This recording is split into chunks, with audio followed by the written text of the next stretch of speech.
আজ তোমাদের শোনাবো নোংরাসুর ও স্বচ্ছতা অভিযানের গল্প। আরও একটি নতুন গল্পে আমার চ্যানেলে স্বাগত। বাহ কৃষ দাদা, তুমি এত সুন্দর বাঁশি বাজাও, কিভাবে যে সময় কেটে যায় বুঝতেই পারি না। সত্যি কৃষ, মনে হয় যেন এক অন্য জগতে বিচরণ করছি।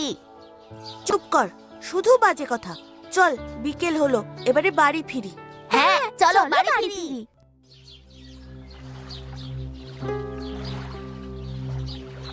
আমাদের গোবিন্দপুরের নদীর জল আমরা প্রত্যেকেই ব্যবহার করি। এমনকি এই নদীর জল আমরা পানীয় হিসেবেও ব্যবহার করি। আমরা মনে করি এই নদীর জল খুবই পরিষ্কার, কিন্তু দেখি না এই নদীর পাশে কত ময়লা পড়ে আছে, আর যেন দিন দিন এই ময়লার পরিমাণটা বেড়েই চলেছে। ঠিক বলেছো কৃষ দাদা, আমরা প্রত্যেক গ্রামবাসী যখন এই নদীর জল ব্যবহার করি, তখন আমাদের প্রত্যেকেরই দায়িত্ব এই নদীকে পরিষ্কার রাখা। একদম ঠিক কথা, আমাদের নদী পরিষ্কার রাখা উচিত। আর এটার জন্য আমাদেরকেই গ্রামবাসীদের সচেতন করতে হবে। আমাদের গ্রামে একটা স্বচ্ছতা অভিযান শুরু করতে হবে, বুঝলি?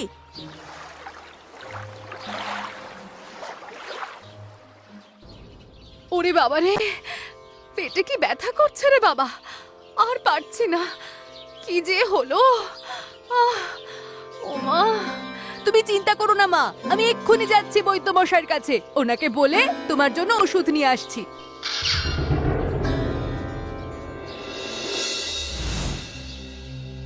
বৈদ্যমশাই, ও বৈদ্যমশাই, বাড়ি আছেন নাকি? হ্যাঁ আছি। আমি বৈদ্যমশাই। কি হয়েছে বলাই? সব ঠিক আছে তো? না, মায়ের শরীর খুব খারাপ, তাই আপনার কাছে ওষুধ নিতে এলাম। কি হয়েছে তোর মায়ের? আজ সকাল থেকেই মায়ের পেটে খুব ব্যথা, তেমন কিছু খায়ও নি জানেন, কিন্তু তাও খুব কষ্ট পাচ্ছে। বুঝতে পারছি না কি হয়েছে। কি ব্যাপার বলতো? আমার কাছে গ্রামের অনেকেই এই সমস্যা নিয়ে এসেছে। তাদের সবারই নাকি পেটে ব্যথা, কারোর বমিও হচ্ছে। বিষয়টা বেশ চিন্তার। ঠিক আছে, আমি ওষুধ দিচ্ছি, আশা করি খুব তাড়াতাড়ি ঠিক হয়ে যাবে। তবে একটা কাজ করিস, মাকে কয়েকদিন জল ফুটিয়ে তারপর খেতে বলিস।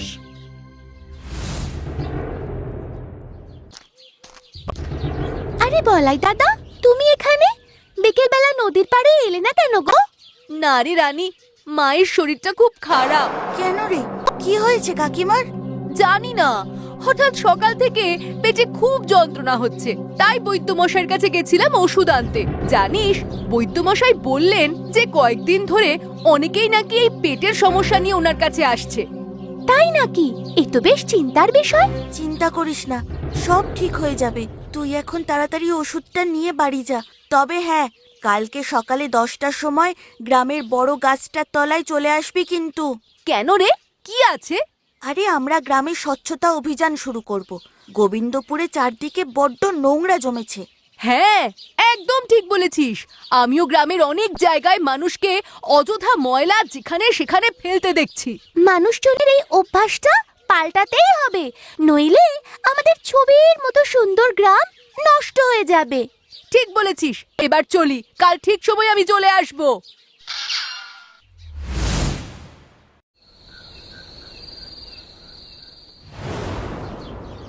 সকলে শোনো, আজকে সবাইকে ডাকা হয়েছে তার কারণ বেশ কয়েকদিন ধরেই অনেকে গ্রামে অসুস্থ হচ্ছেন। কারুর পেটে ব্যথা, কারুর জ্বর, তো কারুর আবার বমি। প্রত্যেক ঘরে লোক অসুখে ভুগছে, কিন্তু তার কারণটা আমরা বুঝতে পারছি না।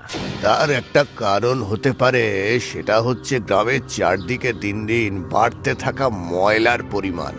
হ্যাঁ, আমারও তাই মনে হয়। এই অসুখগুলো মূলত জলবাহিত বা মশাবাহিত। মানে আমরা যে জল খাচ্ছি, সেই জলের মধ্যে দিয়ে বা মশা কামড়ানোর কারণে মশার মধ্যে দিয়ে এই অসুখগুলো আমাদের শরীরে প্রবেশ করছে।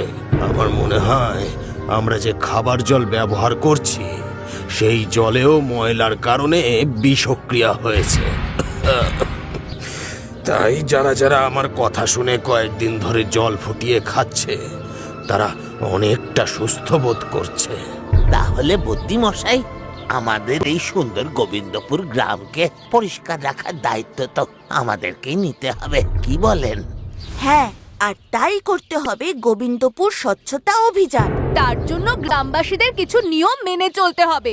নিয়ম নাম্বার 1, যেখানে সেখানে ময়লা ফেলা যাবে না। তার জন্য গ্রামে জায়গায় জায়গায় 2 ধরনের ময়লার বালতি রাখার ব্যবস্থা করতে হবে। একটা বালতি নীল রঙের আর একটি সবুজ রঙের। নীল বালতিতে ফেলা হবে শুকনো ময়লা। আর সবুজ বালতিতে জলীয় বা ভেজা ময়লা।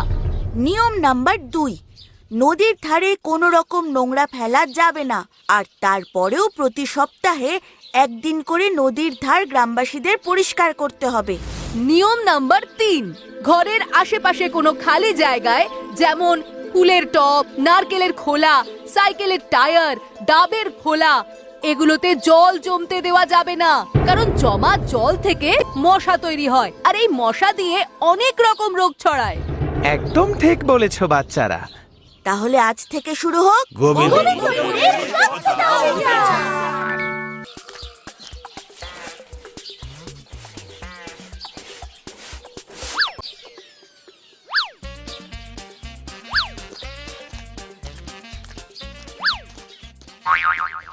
শঙ্কর, ওই দিকটায় ভালো করে ঝাড় দাও। ওইদিকে বেশ কিছু প্লাস্টিক পড়ে আছে, ওই যে দেখো, ওই যে। হ্যাঁ হ্যাঁ হ্যাঁ, দিচ্ছি, চিন্তা নেই, সব পরিষ্কার করে দেব। দেখো, আমাদের গ্রামটা আবার আগের মতো সুন্দর চকচক করছে।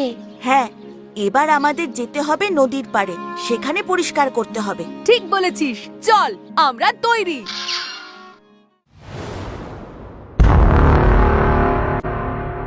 ওস্তাদ, আপনি তো বলেছিলেন আবর্জনার স্তূপ বানিয়ে দেবেন গোবিন্দপুর গ্রামকে। ওই গ্রামের জল, মাটি, বাতাস সবিতেই আপনি নাকি বিষ মিশিয়ে দেবেন। কই, কিছুই তো হলো না।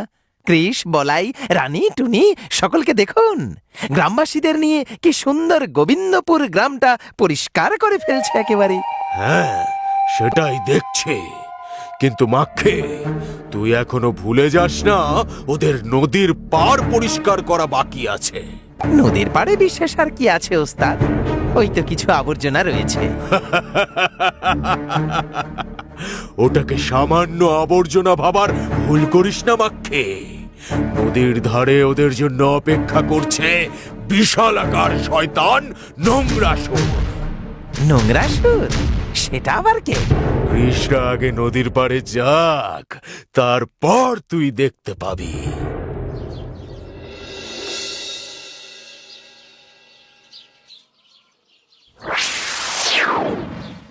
ওরে বাবা গো, এ আমি কি দেখছি? আমি যেটা দেখছি তোমরাও কি সেটাই দেখতে পাচ্ছ?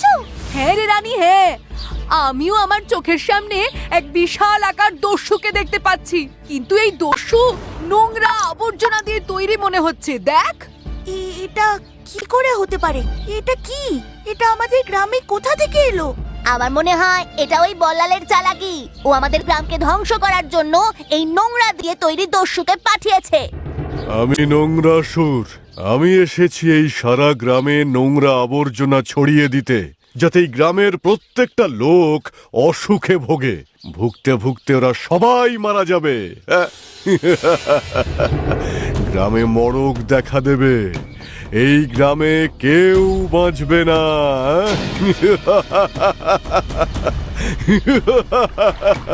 তারপর এই গ্রামে আমার প্রভু বল্লালের রাজত্ব চলবে।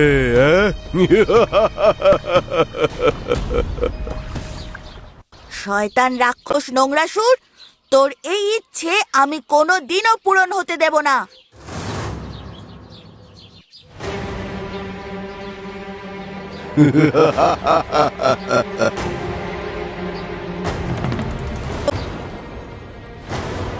দেখো, এইসব জায়গাগুলো তো আমরা ইতিমধ্যে পরিষ্কার করে ফেলেছিলাম, কিন্তু যেখানে যেখানে ওই দস্যুটার পা পড়েছে সেই জায়গাগুলো নোংরা আবর্জনায় ভরে যাচ্ছে। হ্যাঁ, ওর গা থেকে সব নোংরা আবর্জনা মাটিতে পড়ছে। ওই নোংরা সুর যদি সারা গ্রামে একবারও ঘোরে, তাহলে পুরো গ্রাম আবার আগের মতো নোংরা আবর্জনায় ভরে উঠবে। উফ, ওর গা থেকে কি দুর্গন্ধ বেরোচ্ছে। আমাদের এই দস্যুটাকে যেন তেন আটকাতেই হবে, নইলে ও গোবিন্দপুর গ্রামকে আবর্জনা স্তূপে পরিণত করবে। ওকে আমরা আটকাবো কি করে? উপায় এবার একটাই। রানী, বলাই, তোরা দৌড়ে গিয়ে কিছুটা কেরোসিন তেল জোগাড় করে নিয়ে আয়, আর তার সঙ্গে নিয়ে আসবি 1 বাক্স দেশলাই। আমি ততক্ষণ ওর পিছনে ধাওয়া করছি।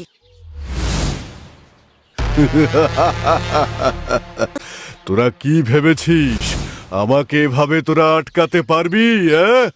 আমি যত ভাঙবো তত বাড়বো। হ্যাঁ,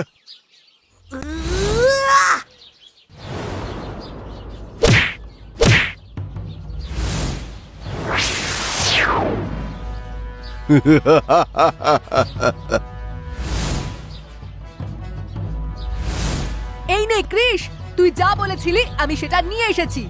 এই রইল কেরোসিন আর দেশলাইয়ের বাক্স। হ্যাঁ, আমিও নিয়ে এসেছি। এই তো, এবারে কাজ হয়ে যাবে।